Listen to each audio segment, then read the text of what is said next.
Hi, I'm Amanda McCoy Flanagan. And I'm Ginny Oliva Smith. Welcome to Soul Rising. On this podcast, you will hear honest, off-the-cuff, vulnerable conversations about all things love, loss, and connection. Deep and meaningful conversations sure to pull at your heartstrings and enlighten your soul. Again, welcome. It's time to let your soul rise.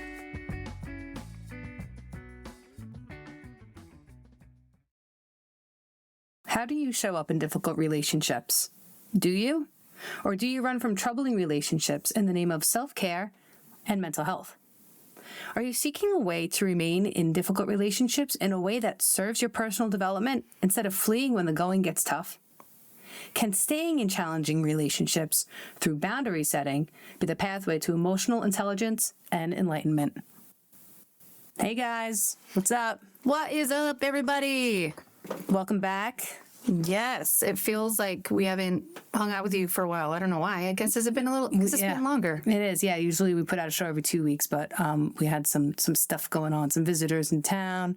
So many things. Yeah, visitors in town. Funerals, people passing, Amanda releasing a book. You guys, what? Yeah, when you think about it, it almost sounds silly what's happened in 3 weeks. A lot. Because it's like a lot. Yeah, that's enough for, I don't even know, a couple of years probably. So we missed you guys, and we're glad to be back because, you know, it's always good to come hang out, and it's very therapeutic even for us to sit here and discuss these topics that come up in real time, a lot of the time for Amanda and myself. And yeah, she came up with a great one today. It's definitely reflective on real life things happening. So we're glad to be with you guys. Yeah, thank you so much for being here. We know that there's a gazillion shows out there, really cool people, really smart people, really heartfelt people that you could be learning from and listening to. So you taking however much time you're going to spend with us today, listening to our show, we really appreciate it, and we want to say thank you. Absolutely. We wouldn't be here without you. And in fact, we've had the opportunity already. Amanda and I were able to be on a podcast. Do we know when that's coming out? I don't know when that's coming out. Amazing show. But yes, we even get to know some of these other podcasters out there who are incredible. So yes, thank you for choosing to come spend time with us. And as we rise together in this community, it means everything. Yes, souls rising together. So remember, please follow us, share, tell your friends if you like what we have to say. Tell your friends and leave a review, and leave a review honestly, right? Yeah, like we're pretty thick-skinned sometimes. yeah. Sometimes. Most days. Depends on the day. Yeah, but don't get too crazy, but, tell us what's up. We don't have to be that mean. But, be honest. We want honest because we're only going to learn by hearing the tough stuff and being willing to take that in and look at ourselves honestly and say, all right, we can tweak this, we could change this. So if you do have any feedback, please let us know. We will be open-minded and we would really appreciate it. Even if I don't want to hurt their feelings. No. Please tell us. We need to know. Exactly. So today we're going to be talking about big, bad boundaries. Oh, man, the boundaries. Such a good time. Another buzzword, right? In the personal development world right now, everybody's talking about boundaries. We've been talking about boundaries for a while, for a bunch of years now, but I think a lot of people are really coming around to needing to set boundaries. And we're going to take this a little deeper today and also talk about internal boundaries in terms of where you let your own self go in your own heart and your own mind. Like you start thinking about something and then you start getting upset about it. Or you didn't want to think about something, but you're thinking about it, or whatever it is. And it's like, wait a minute, but I said I wasn't going to go there, and I said I wasn't going to do that. And then you do it anyway, right? Internal emotional boundaries. We're going to dive into that a little bit. It's a little bit of a confusing topic, so we'll do our best to explain it. Why I want to talk about boundaries today is because there's a lot of talk in the personal development world about protecting your peace. Which is necessary. Protect your energy, which is necessary. But how far are we taking that? Right. Are we using that as an excuse to not have to engage in any difficult relationships, right? Right. You just shut down. The minute we see a red flag, I'm out. They're bad for my mental health, or that's not good for my self-care. And I'm going to preface this entire show with, I am not speaking about abuse. Oh, yeah. No, most definitely. That's a whole different level, and never at any point would we ever Yeah, that's a whole different thing. Yeah, I would never suggest you stay in an abusive relationship verbally, emotionally, mentally, physically, in any capacity. So when you're thinking and you're listening and you're taking this stuff in, please continue to remember we're just talking about difficult or challenging relationships. Not dangerous or destructive ones to your mental, personal, physical health. Those are a whole different thing. And we're not doctors either. So it's like those are the things that continuing to seek like your therapist or the people at your trusted physician. Good We're not talking about that. We're talking about not at all. And you challenging ones. Yeah, and you get to decide what the definition of abuse is, right? If it feels abusive to you, but get honest with yourself. Is this abusive, or is this really traumatic to me, or is this just another buzzword being thrown around? Because it's easy to hide. It's very accessible armor to be like, oh no, I can't. I'm not doing it because I'm not hearing you because this is bad for my peace. And I'm not going to hear what you have to say because I have to protect my boundaries. A lot of times we're kind of hiding behind that. It's not really. Yeah. It's much easier to run away and tell ourselves and actually boost ourselves up and say, oh, I'm so proud of myself for not engaging in that relationship because that's bad for me and blah, blah, blah. When the truth might be that you're just unwilling to do the hard work. Looking at yourself, which is not always pleasant. And changing, changing to maybe show up. And this is what we're going to talk about, showing up in relationships in a way that's going to serve you by becoming love, by becoming compassionate, by being understanding. You are going to grow. So these adversaries, perceived adversaries, because I believe most adversaries exist in our minds since we're all one and we're all love and all that jazz.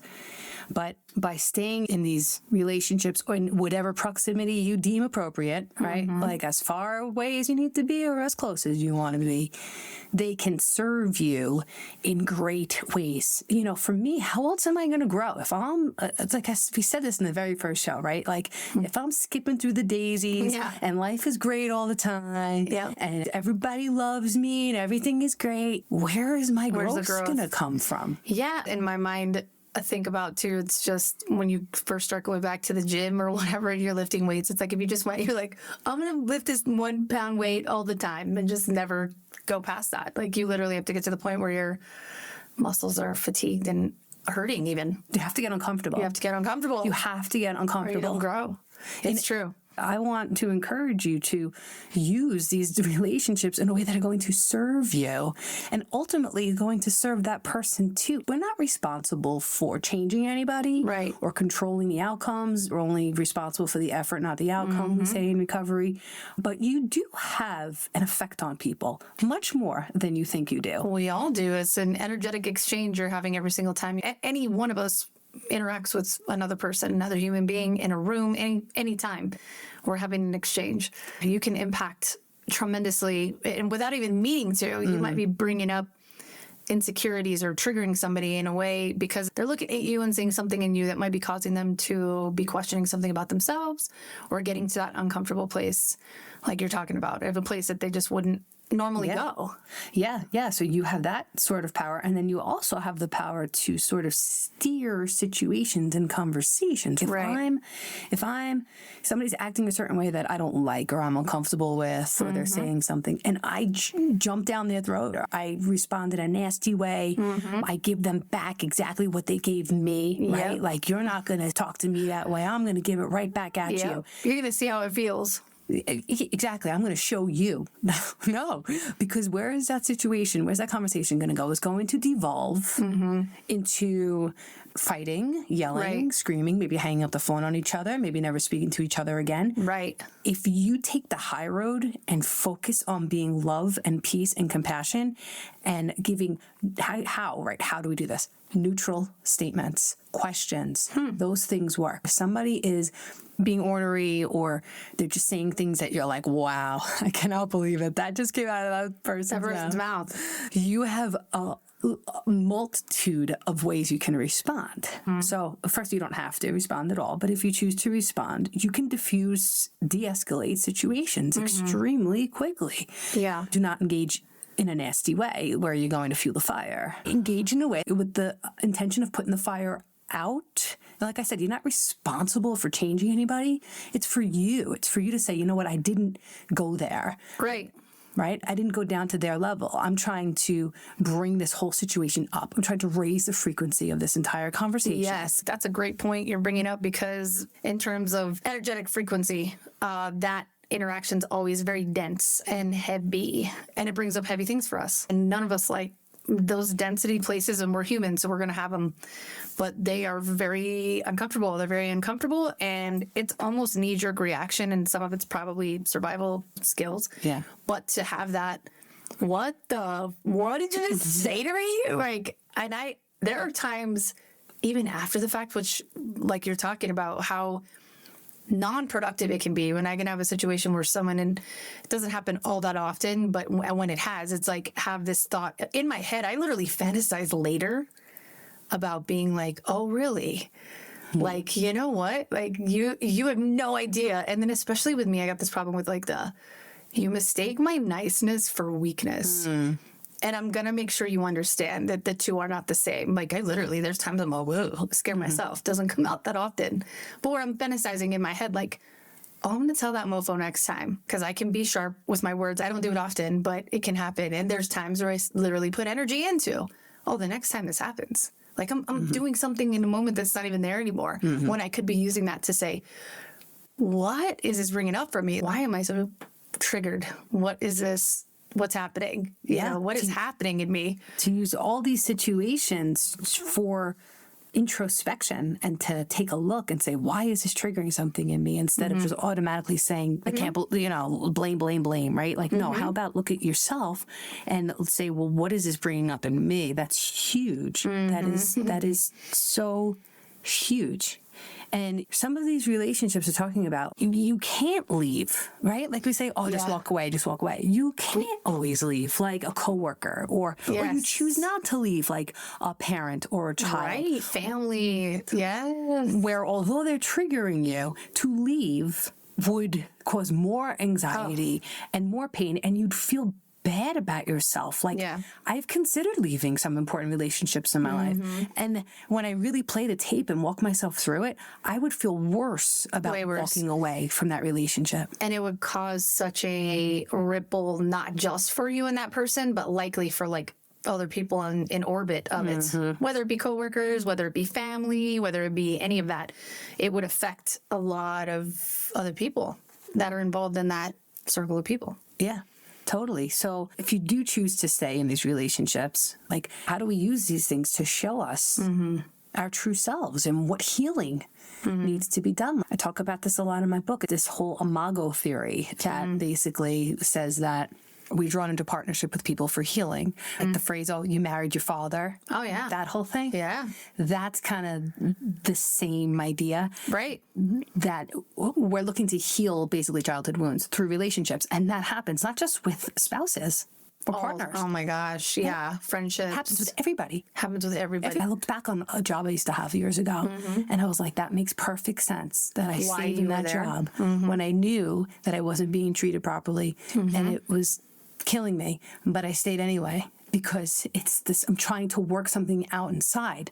So I don't have to leave the job necessarily, but I need to look at it. So I'm not so affected anymore. And then I can show up in my full self, regardless of what anybody's doing around me. That's the whole ticket here. Like, if I can show up with my self-worth and my self-esteem and my self-love intact, what you're doing is not going to bother me as much. No. I'm going to need to set all these boundaries because it's not going to bother me. Those are things I've had to very uncomfortably look at. We'll get into that later, but even recently, when times you don't expect it.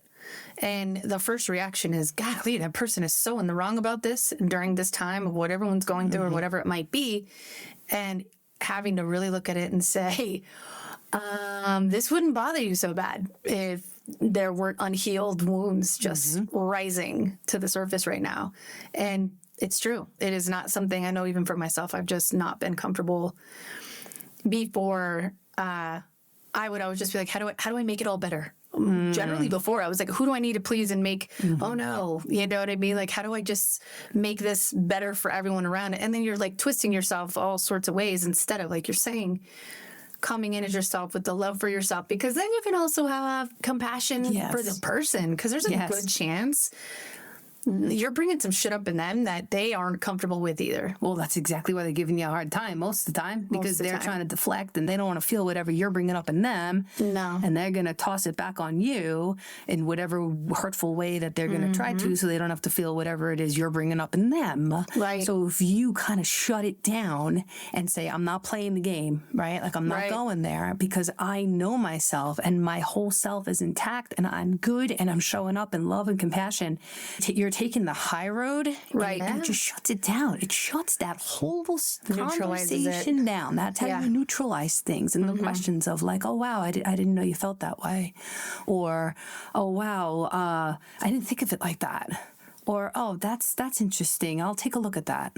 Right? Yeah, like if somebody people automatically are disarmed.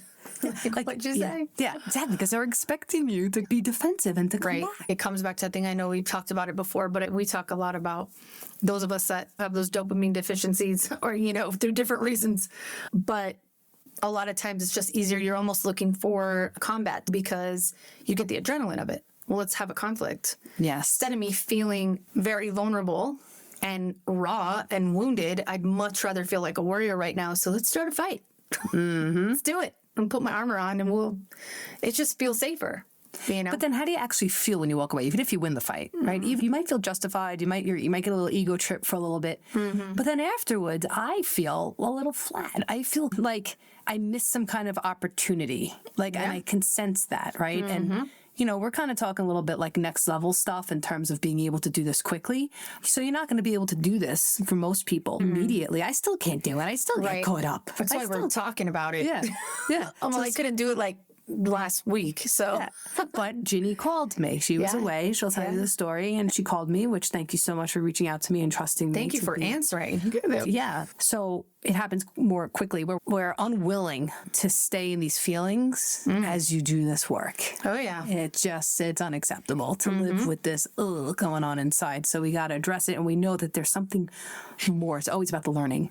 What we perceive to be as negative situations, which I think are just challenging. I don't know if there are any real truly negative. Right. That's what they're all there for. To use these difficult relationships and situations to show up in what I call esteemable boundaries. And I love that term, by the way. I had never heard it, and it's really awesome. I know you talk about it in your book too, but yeah, tell us a little bit. You shared it with me, but yeah, for our homies here. That's you guys. Homies. So esteemable boundaries is a way to use difficult relationships to build your self-esteem, to put it in the most simple terms. Leaving all these challenging relationships, I believe, is a form of emotional self-protection. In my book, everything is about how we can disarm ourselves so that we don't feel that we have to walk around protecting myself all the time, right? Like, who's going to be at the party? And if I don't like that person and their energy, I'm not going. Yeah. Like, who are you hurting? You're only hurting yourself because now you're not going to the party where maybe you would have had fun and you would have been able to see other people that you love and hang out. Exactly. And who love you.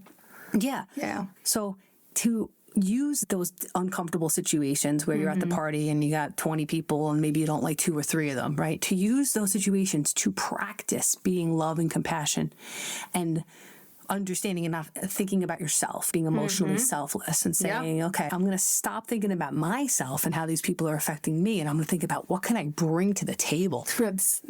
How can I be of service? How can I be of service? And most of the time in those situations, there's a chance that you're needed almost in a way, like a lot of those times where you have an opportunity to heal something really big in the space, whether it's one person or more than one person. The times they feel most challenging, you're almost being called. It's like call to action in a way of like, let me show up and not be in combat, but let me show up and be love, like you said. Just be like, transmute that, turn it into something else. Just be present there and let yourself believe and know you're going to show up for yourself because it makes perfect sense. And if you're able to do that, you start building that sense of trust in yourself.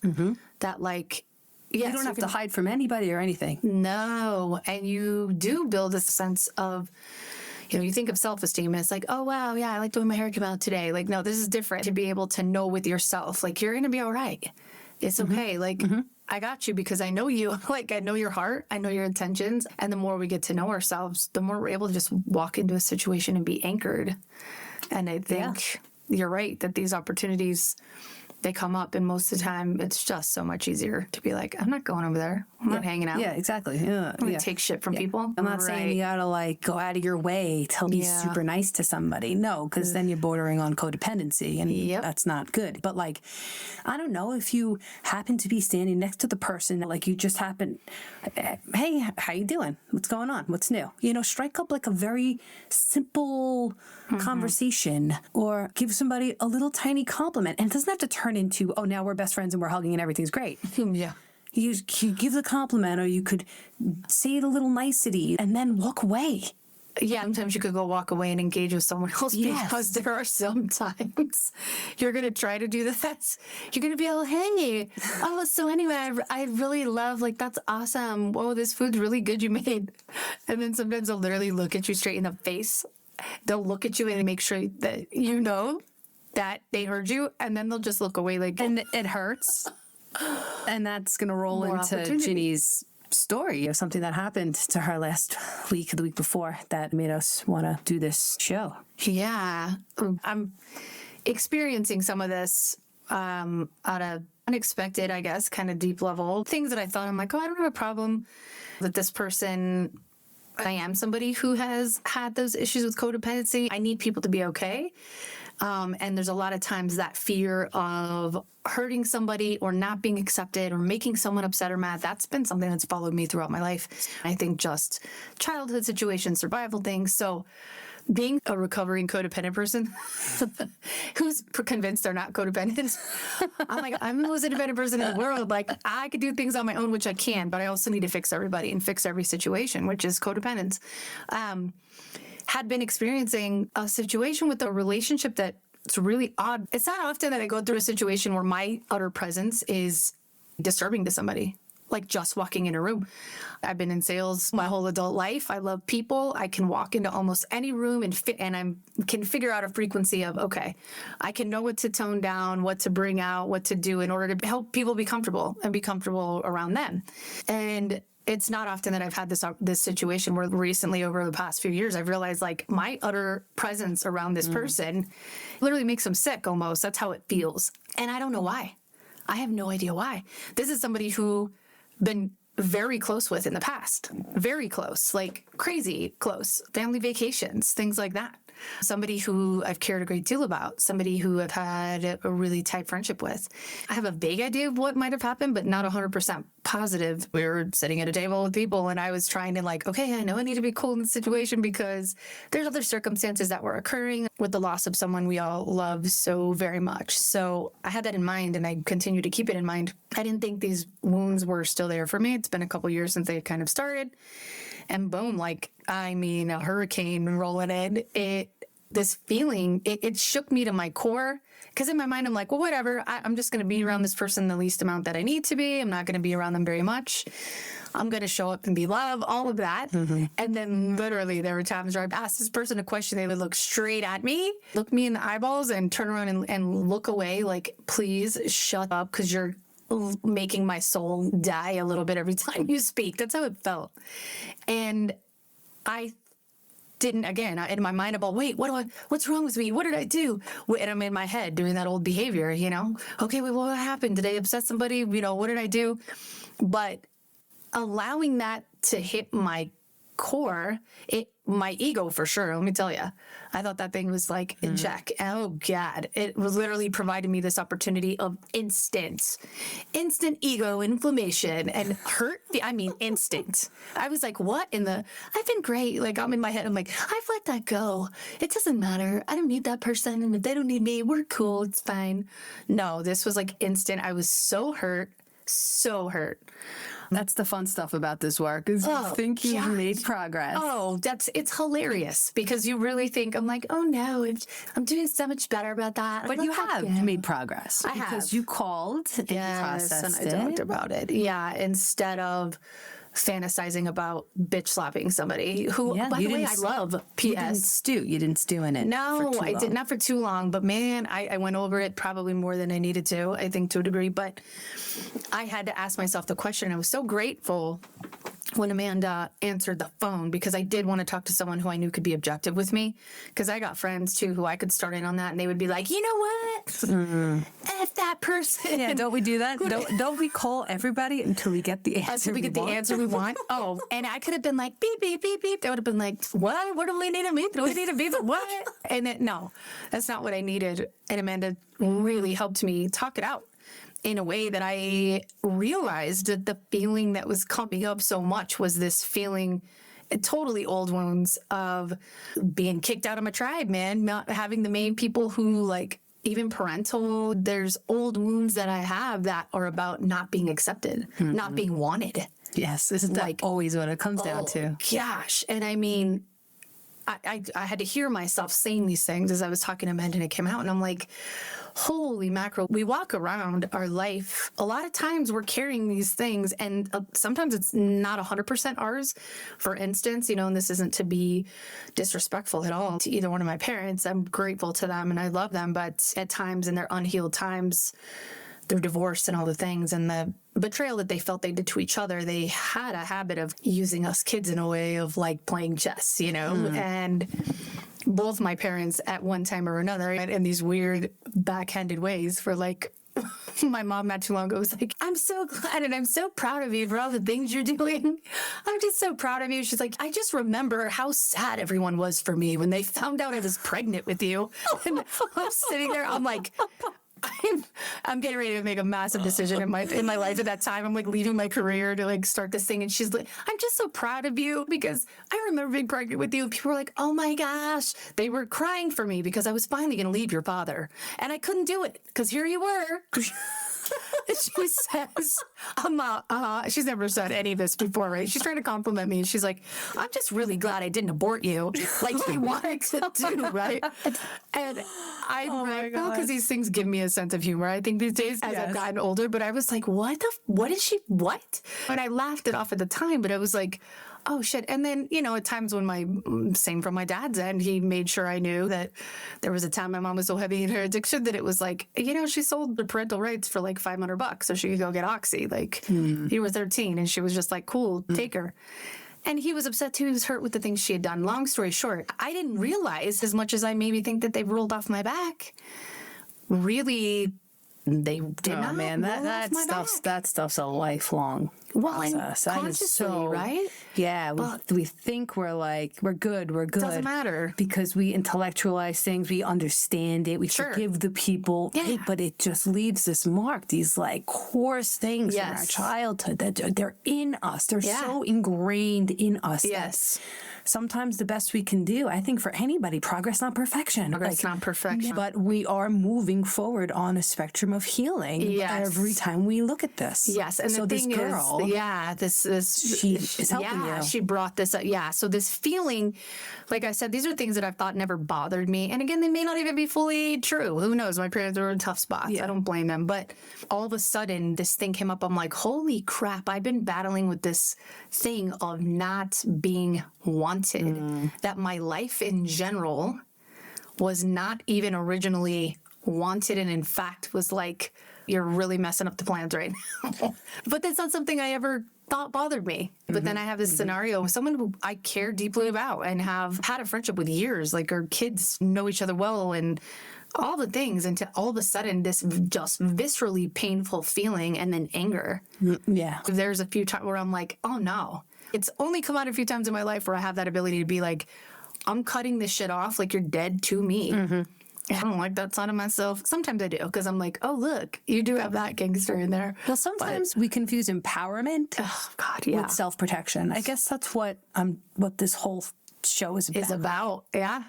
Yes, because as I talked it through with Amanda, I started realizing like, whoa, okay, this is an opportunity for me. I told Amanda, I'm like, I'm probably going to be really grateful someday for this super raw, painful feeling right now. I'm going to want to thank her at some point because this is pulling out of me like a magnet, things that were buried so deep. I had no idea that they were even there. I had no idea what they even were. And in a heartbeat, this girl had the power in a way like a magnet just to pull it straight to the surface. Well, again, it's these types of relationships, these friendships, it's these painful interactions that cause us to question the things about ourself or our stability or where we're at in the world. And she was able to do it in seconds, like things that I thought were just totally healed. And it happened more than once in a room full of people, like we're having a situation where I'm talking to someone else and she walks up, literally butts in on the conversation. I try to talk to her and include her in the conversation. She looks me again in my face like, I'm not even responding to you. Yeah. This girl's got the ability for sure to cut deep, but it's also protection. Like, gotta be protection for her. Yeah, exactly. Like, why does she need to do that? That's where you can practice your internal, emotional, esteemable boundaries, where I'm not going to respond in that way because I understand.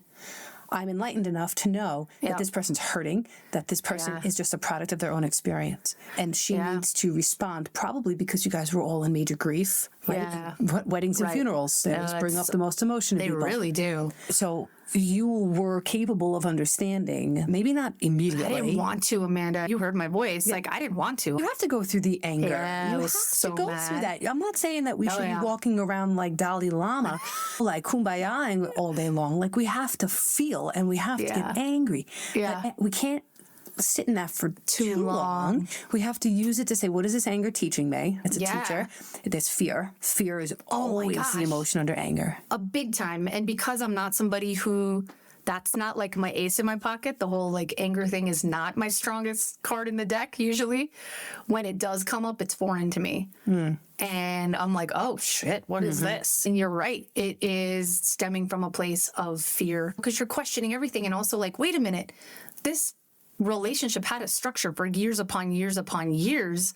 That was one way. Why is it all of a sudden like this? Or why do I make this person like literally ill at this point? Well, when you look at it, you're like, well, hold on a second. Maybe it wasn't always what I thought it was, number one. Number two, has this person gone through changes in their life that you are bringing, just like she's bringing things up for me.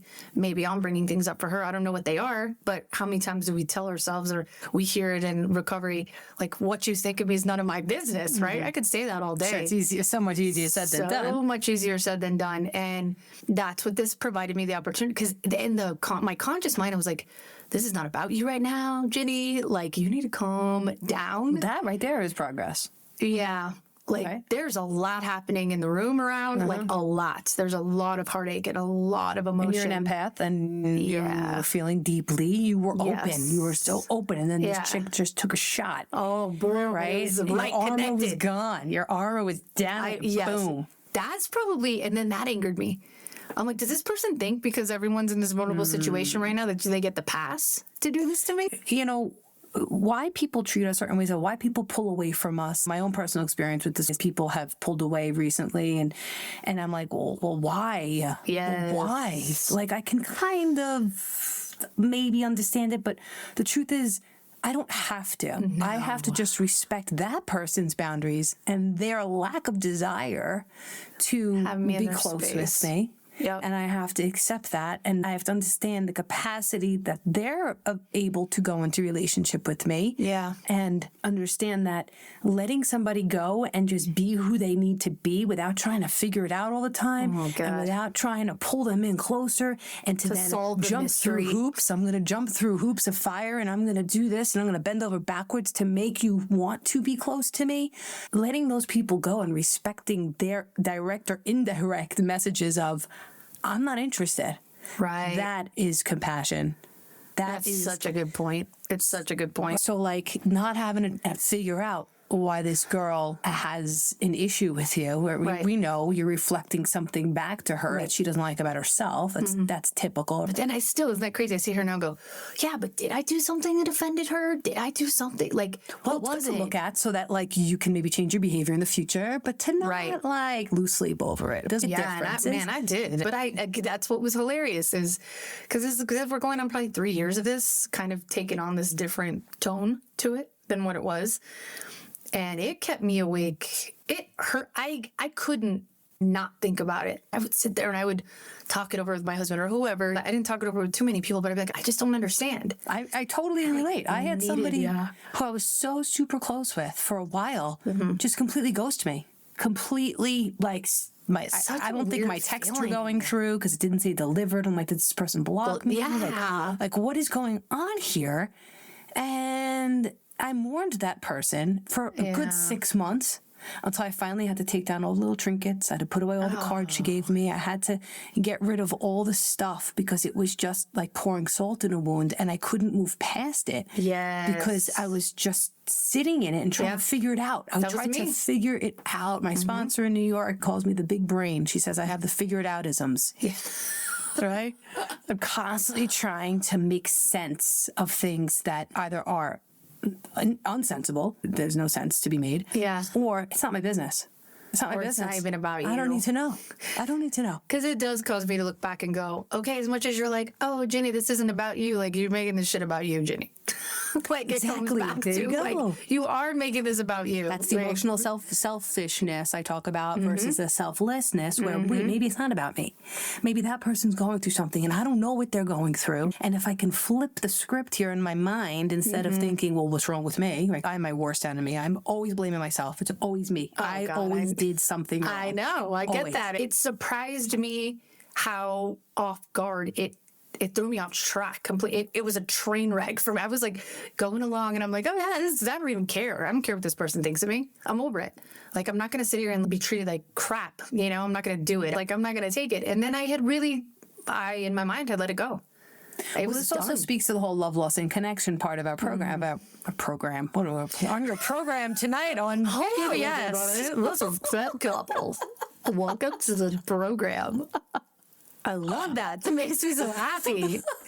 Please join us for our program. But, you know, you were in a state of loss. You were in a state of grief. You guys were in the midst of saying goodbye to like somebody so close to you. And an amazing individual. Yeah. Everybody was in an incredibly painful state. That is also why it hit you so hard. Probably. Because you were also in a state of vulnerability, like we said. Like, she saw the jaw and she took a shot. Yeah, maybe didn't even know. Maybe she didn't. She kind of had to. I think she had to know. I think I doubt it was premeditated. I doubt she was like, I'm going to go F with Ginny today because she said. I think it was just her own stuff coming up, right? And trying to understand that. But then, like, you know, these emotional boundaries that we have to set within. We talk a lot about boundaries with other people, but then emotional boundaries within. How far are we going to go into the chaos with that person? How far? And then how emotionally invested are we going to be in this situation? Yeah, especially because my immediate reaction was like, I will not be around this person unless it's on behalf of other people. I'm going to be around this person in the least amount that I need to because I'm not here to take shit. Like, that was my immediate. It took me a couple days to like... Totally. That's the default. Yeah. But with exactly what you're bringing up, which is why this was like so wonderfully uncomfortable for me, is because it's exactly what I wanted to do. My immediate reaction was like, I'm dead to you, you're going to be dead to me, and you're going to feel it. And I'm not going to be around. I'm not doing this. I'm not going to be around you. My immediate thing was, I'm not going to be around, but it's exactly what you're talking about. As much as it's like, oh, I'm drawing a line in the sand. No, it's a running thing because this is making me so uncomfortable. I can't stand it. So I don't want to be around you. I had to really ask myself those questions. Like, are you doing that out of really drawing a line in the sand and standing up for yourself, or because you're avoiding the discomfort? And even if you do the work and you look at yourself, that person still can be dead to you. But it's how are you letting them go? Yeah. Are you throwing them off the cliff? Yeah. Or are you giving them a little proper burial? Right. And the thing is, and genuinely with me, that's like not even my wiring, right? No one's ever really dead to me. It's not even who I am. That's like, not you. You're not throwing people off cliffs. Not usually. I'm not, but beware. Don't cross me. Or else I'll get on the program and I'll start telling you some things. I hope you guys like my laugh because I feel like I'm just laughing in your ears for like the past 10 minutes. It's the best. I love it. But yes, it made me question a lot of things and it helped me so much, which is why it was so good.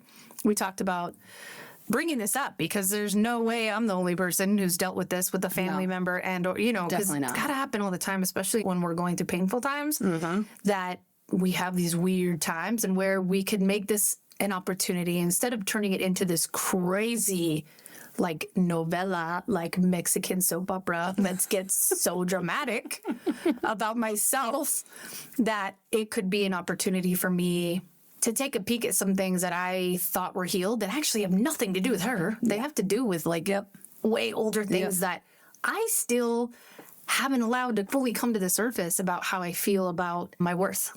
Yeah. Yeah. Thanks a lot, Amanda. Yeah. Golly, I gotta find a therapist. I have a good one. Nice. Hook me up. Good. So some tools that we could give you guys, like when you're in those sort of situations where these people are really pushing your buttons and you want to leave or you want to lash out or whatever, reframe your self-talk. This is not about the other person. This is what we're trying to drive home today. Yeah. Is this work is within you. So these are your own boundaries within that you're setting, regardless of how somebody's acting around you, right? Choose different verbal language and body language, your posture, roll your shoulders down. Very often, if you just stop and think about how you are in those situations, you're probably not breathing. No. Your shoulders are probably up in your ears. You're probably stiff. Just relax your body, relax your jaw. Don't be on your jaw's guard in probably this tense. situation. It's a defensive sort of feeling. It's a somatic, right? A bodily defense. I'm going to tense up because I'm bracing for the hit. That's exactly what it is. Because I don't want to get cold clocked again. So, because it happened, it's like if it happens once and then you're like, oh, you're going to be around this person again. You're in this tense mode. Instead, like you're saying, just be present and let them know I'm aware. And again, not to take abuse from people. Exactly. But to be like, I'm clear on what you're doing here, but in your presence, not even so much in your words, but in your presence and in your tone, and you're anchoring into the space. You can set the stage. We teach people how to treat us. Oh, God, if you're showing up in that, I'm expecting for you to hurt me, or I'm expecting some kind of negative interaction, guess what you're going to get?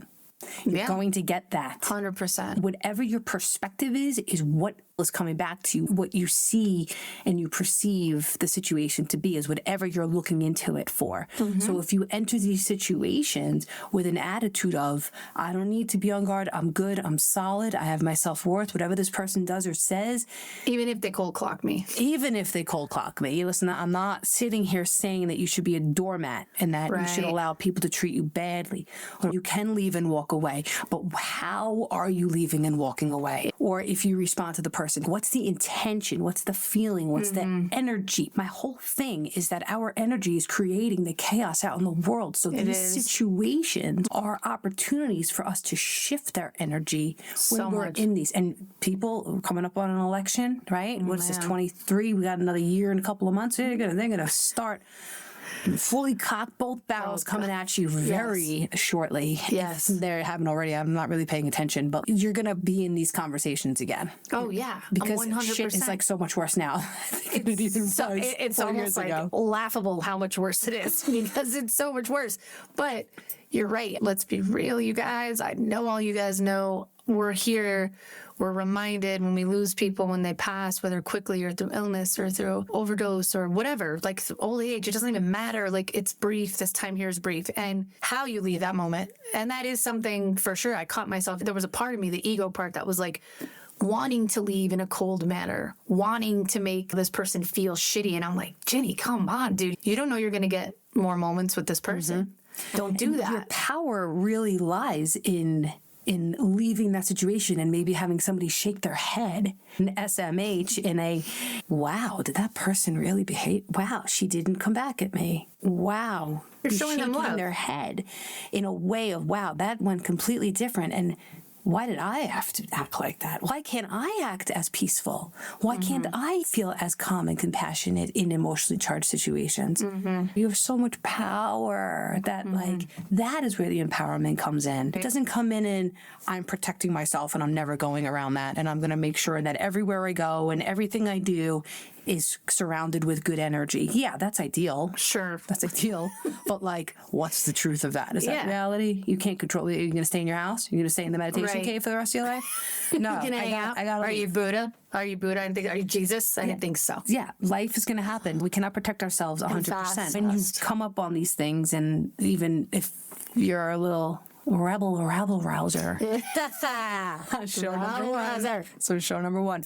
This is how you can change things. These situations, you can shift this energy so that there's more peace and harmony out in the world, regardless of what's going on around you. So you get honest with yourself when you're in these conversations. Where is this heading? Is this situation devolving? Is this conversation going down the wrong path? And how can I flip this thing around to bring it back to something where maybe we both agree on, or just something different? Like, you don't have to be talking about politics. There's plenty of other things to be talking to people about, but when these difficult things do come up, put this in perspective. Understand what the person is capable of. Who are they? Who are you actually dealing with? Yeah. Are you dealing with somebody who's capable of meeting you in a level of peace and harmony, regardless of your difference of opinions or whatever issues that you're triggering each other? Because I've had people in my life that happens with, where we feel things, but we're able to. My dad was just here for the past week. Yeah. We kind of teetered a little bit, but we both know how to bring it back down, because we both have in the forefront of our minds, we love each other. Period. We love each other, and it's such a great point, but also it's like, you've already said it once, but it's so true. Having that feeling of just being really honest with yourself and trying to dig and go, all right, what am I going to be thankful for that this person's helping me bring up? Because when we hang on to those old wounds, especially the ones we don't know are still there, we think that they're healed. That's taking up space. It's taking up heaviness. Those wounds are so dense. And when we can't see them, that's space where we could have love and creativity and connection. When we do this exact situation, it could either be one of two things. It could either just so aggressively open you up and make room for something beautiful, or it can become more dense and cause you to be even carrying that darker heaviness. To close off even more, to shut down close even off more. even more. And it's the easiest, it's the first safest thing to do, is to feel that. Yeah. It is. You feel justifiable anger, your ego grows. Oh, God, yes. That's the problem, people. Yeah. We all have these opportunities, and this is one. Like I said, this is one for me for sure. And I was grateful to have such a good friend and soul sister to listen to me and to help me and to be objective. Like I said, she's objective, and she kind of just helped me sift through my own thoughts. I wouldn't have looked at it in that way had I not heard myself saying what I was saying, and allowed myself to really be like, what am I going to be grateful for at some point? Because I know I am. There's so few people that can bring up those situations for me. I'm going to be grateful at some point of like, wow, man, that really brought up some totally unhealed things I didn't know were there, like cleaning out your basement. Girl, oh shit, I didn't know I still had this ab roller. The ab from roller. 1997. Oh wow, my God. look at this. Yeah. And, these major lessons in healing that we have to go through are going to keep knocking at your door. They are not going to go away. They're going to come about in different ways. They're going to manifest in this situation with that person, maybe a year later with that person, a death or whatever. It's not going to go away until you deal with it. Oh my God. And death really brings it out in people, doesn't it? Golly, we have a look that comes out in that. Oh, yeah. You watch it, and all the time in families, I can't tell you how many people I know where their families literally are like divided now after a death, because there's all this trying to maintain control of The money. feelings, the money. It's always about the money. I think we just all of a sudden are like, everyone's trying to gain some like real estate of what can I control? None of us has any amount of money, power, magic, sorcery to change the outcome. So we start like grasping and all these things. I wonder if that like fighting over the money is just symbolic of trying to find some kind of control. I feel like it is. It's not even really about the money. No, because we can't change it. The person is transitioned on. Nothing we can do, no matter how powerful you are. It's interesting. So that's going to happen, as we all know. I know y'all have been there. I can almost guarantee every one of you listening right now is like, oh, yeah, that was my aunts. That was all my uncles when my grandpa died or whatever. Yeah. Everyone's got these stories. Yes. We see it, and we could change it. We could start to turn that tide. Yeah, it's human behavior. I mean, it's been going on forever. But when we have a more heated society and we have more fear out there running the show, which makes us grasp for control and to be heard and to be seen because Validated. everybody thinks they're right, and you might be. You very well might be. Yeah. But somebody might not see what you think is right as their right? So there's a right. So there's Yeah, right. you don't know how many rights I delete when I edit these episodes. I love it, We though. say, so, you know. We say that 50,000 times. Yeah, But anyway, okay. So why don't we throw down the challenge? do it. Challenge. You could give it to me, too, because I'll do I it too. probably need it more than anyone. We all need it. And Ginny, I just want to say the reason why that conversation helped you when you called me was because you were open. It was nothing I said. I'm just a messenger. We're all just messengers. Yeah. And my experience, that's all it is. It's not anything original, or I'm not so freaking, great sage over here. It's just what I've been living for a long time. Yes, you are a And great just- sage. Well, it just came through. But you were able to receive it. I've had very similar conversations with people that I hung up the phone and I was like, they didn't hear a word I said. I just spent an hour on the phone with this person. They heard nothing. And the last thing they said to me was like not even anything near what were you talking about. They're just so solid and stuck in It's their an easy place. It's way like of being, quicksand. because it's scary to have to.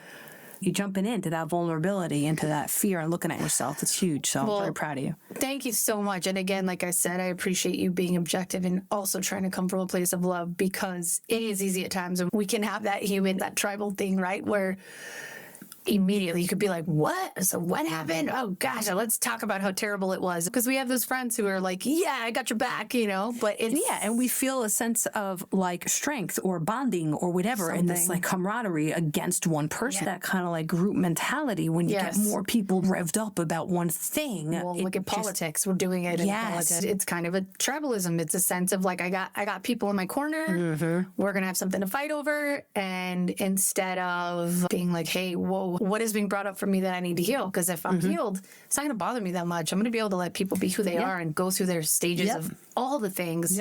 Why is this affecting me so much? And and eventually the initial response is going to be of compassion. It's not about me. It's about them. Somebody asked at my book launch party the other night, because I write about people cutting you off in my book. I use that as an example a couple of times in order to practice this kind of stuff. And she's like, so let me ask you, when exactly did you stop caring about people cutting you off? what did it take? What did it And I was like, you know what? I still have to practice it. And I was very conscious of saying multiple times in my book that I do not have any of this stuff licked. I'm growing with you. We are all growing together all the time. Really are. So I still on the road have to, all right, it wasn't about me. That person just cut me off, whatever. Like my initial default is, because I'm in fear, because I'm going to get in an accident, or that was really rude and inconsiderate. And it was. And I don't love inconsiderate people. I'm never going to say that's great. Go on, be inconsiderate, be unthoughtful. It's so You're amazing. great. We should do this again. Cut me off. So it's a good barometer for me to check in to say we are constant works in progress, and I'm constantly having to do it. But I get to it quicker today. A couple of years ago, or 5-10 years ago, if that happened, if somebody cut me off, I probably wouldn't even have had that thought process, that switch in the mindset to say, You don't know what kind of day they had, or I don't know. Maybe they're in the hospital. Maybe they're not. Maybe they just are inconsiderate, and it's not didn't about even me. see you. They didn't see me. Or you know what? They would have done it to anybody else. It's not because Personal. of me. Oh, I'm going to go get Amanda in her gray Honda Pilot. No. Isn't that weird how on the road? I've told you this before. Like my husband too. You, my husband, my friend Courtney. I've heard you guys talk about the cutting off, and when Tom's driving, he's like a magnet. There's constantly people. Shitty drivers all around. I don't experience that often with driving. I never have like road rage. What is that person do?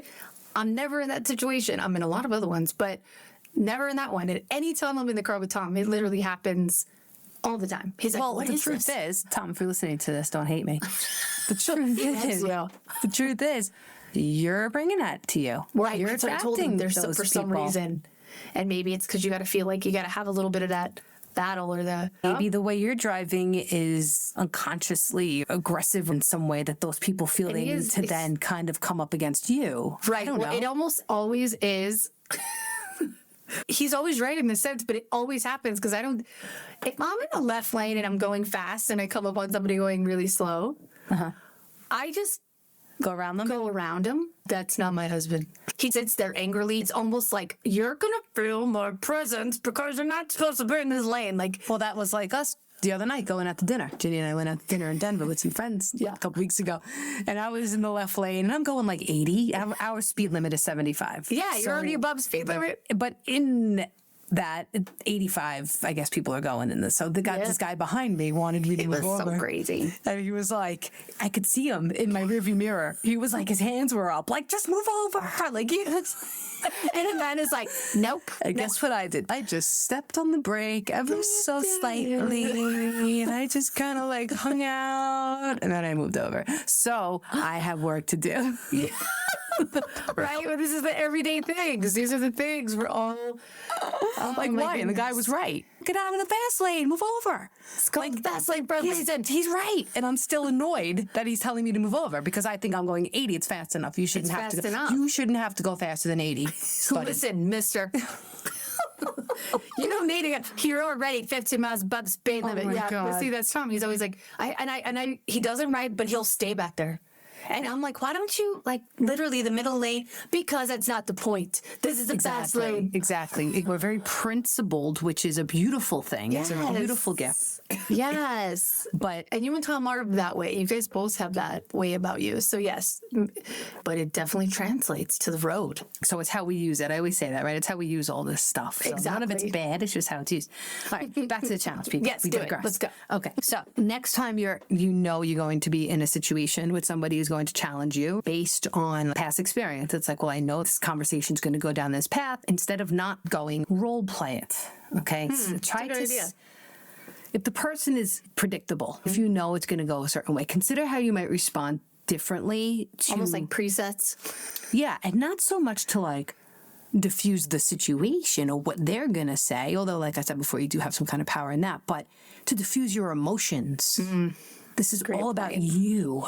So you don't get so worked up, so that you can be level-headed, so that you don't walk away with these ill feelings inside, so that you could say, all right, well, if this person says this or does this, I know it's going to spark anger in me. Right. Or I'm going to feel threatened or hurt or pain. So put yourself in that situation and then say, well, what can I tell myself? How can I go into this and set myself up for success, right? With these feelings, this positive self-talk. Like whatever they say is impersonal to me. It's just who they are. And I can let it roll off my back and all that kind of stuff. So that you aren't the one that is leaving the baggage. You're not the one having to walk away saying, I wish I didn't say that. That was really rude. I wish I went and did this another way. So try and walk yourself through it. And some of you might be saying, why even, what's the point? Why even put myself in that situation? Well, we just talked about it, why you might want to put yourself in that situation.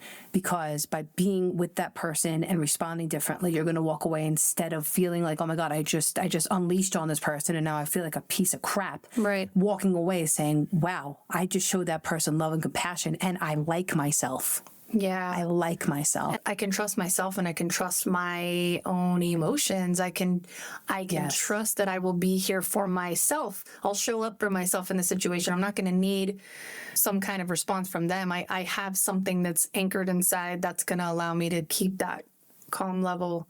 And the more you practice that, the more you trust yourself in those environments. And you, like you said, those esteemable. When I was writing down some notes for this, what came to me with this show was, for this program, was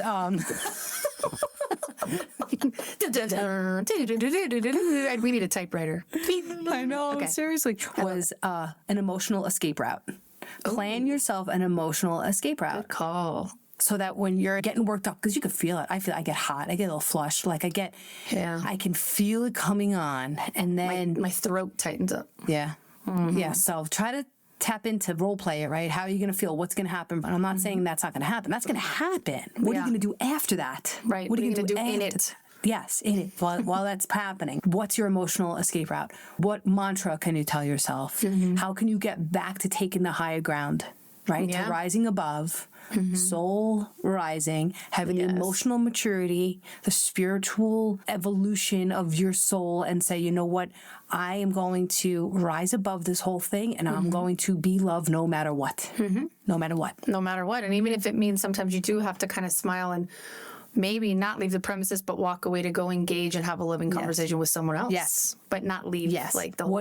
What do you need to do for yourself? Yeah. It's a great challenge. I'm going to think a lot about it because I think I'm going to need some of those things in place. So I'm definitely going to be working on this challenge. I hope you guys are too. And you should let us know how that pans out. Yes, And, please email us, soulrisingpodcast@gmail.com. Yes. So the second one, if you don't like that one, if you're like, yeah, you girls are nuts. I'm not. Crazy town. You guys are, no. What you could do is, before you think you might enter these sort of uncomfortable situations, write down all your difficult relationships in your life, okay? And then make 2 decisions. The first one, decide if it's worth it for you to change the dynamic. Because some people are never going to be who you want them to be. Yeah. So write down the difficult relationships, get honest about who they are, and say, is it worth it to me to put in this kind of work? Because it might be. Yeah. Maybe it is. Yeah. I feel like if this person is bothering you enough, it might, so that you might care enough about them that you might want to It wouldn't hurt so change. bad. Wouldn't hurt so bad if it didn't. So yes, it's a great point. And if you're going to decide to stay, then what's your game plan? Then you go back to challenge 1, right? So I guess before challenge 1 comes this one. Figure out these relationships. Is it worth it for you to continue engaging with these people with the intention of showing up in love and compassion in order to, over time, shift the dynamic? Because I'll tell you, I'll testify right now. I've had a lot of relationships where I've worked for years and years and years to change the dynamic, and it worked.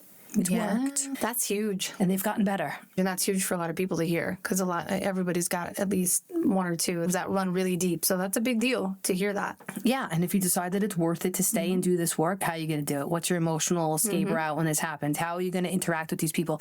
Are you going to respond to their text right away? Are you going to not respond at all? Are you going to be like me and type something out and delete it about 5 times before you actually send a loving, neutral sort of message? Are you willing to do the work, really, is what it comes down to. That's your challenge, to decide if you're going to do that. And then if it is, role play it. It's such a good challenge, and so many good tools that I know I can use, and hopefully they will help you guys too, just because, it can kind of get you stuck if you're not actively thinking about how to, potentially deal with the next chapter of a relationship like that. And the way that, if you are unwilling and you're like, but I do want to be willing, think about, what am I going to get out of it? Say to yourself, how am I going to grow in this? Right. That will determine your willingness to continue engaging with these difficult people. Right. And could it possibly, at least even if nothing else, bring me peace? And if you need to walk away, place. walk away. I'm not sitting here. I'm not trying to convince you. This is really for the people who are in relationships that they really don't want to end, that matter to them, and really don't want to show up in these uncomfortable situations and react the same way. So yes, exactly. All right. Well, Sure. I guess that's it, guys. I think that's it. Yeah. Thank you so much for being with us. We love you guys. And last thing, check out my Facebook page, Amanda McCoy Flanagan, to see Miss Ginny over here do a amazing, heartfelt, moving rendition of Bette Midler's The Rose. She sang it. It was such an honor to be able to do that. It was so cool. She sang it at my book launch party. And you need to go buy the book if you haven't yet. Yes. You need it. I'm getting a lot of really good feedback from people, so good. I'm gonna Tell us again, err on Amanda. the side of it's okay. It's fantastic. And can you please remind all our friends here where they can pick it up? Oh yeah, on Amazon. Go on Amazon, or you go on my website. I just redid a website. It's pretty nice. Go check it out. It's pretty nice. Amanda You should go McCoy there. Flanagan, McCoyFlanagan, all A's, 1 N. That's what I say. I like it. So yeah, go check out my website. You can buy my book there, and I really Where hope you else? like it. And Where else can we buy the on the book? website, on Amazon, Barnes Yeah. and Noble. Give the full title. Trust yourself to be all in, safe to love and let go. Ginny, you're really good at this. Yeah, did it for a little while. You could just put in Amanda McCoy with a K. Trust yourself. There you go. That's it. That's all you need. And everything you're going to learn in that book is also part of what you hear us talking about all the time. So we're all learning to trust ourselves. Yeah. Kind of. I'll also put the info in the description stuff. So, Yes. all right, guys, thank you so much for being with us. Again, tell your Yes. friends. Share Yes. the good word. Spread the word. Come back. Hang out with us. Let's keep rising together for sure. Next one will be on in 3 weeks as well, because I'm going to New York. So Yes. I've got some plans in the way, life in the way. So we'll see you in 3 weeks. Yeah, we love y'all. Have a you. good one. Peace out. If this podcast resonates with you and you want to dive deeper, check out my blog, Get Real, all in on love, loss, and connection at AmandaMcCoyFlanagan.com. That's McCoy with a K. You can also follow me on Instagram at Amanda McCoy Flanagan. See you next time. Until then, let that soul ride.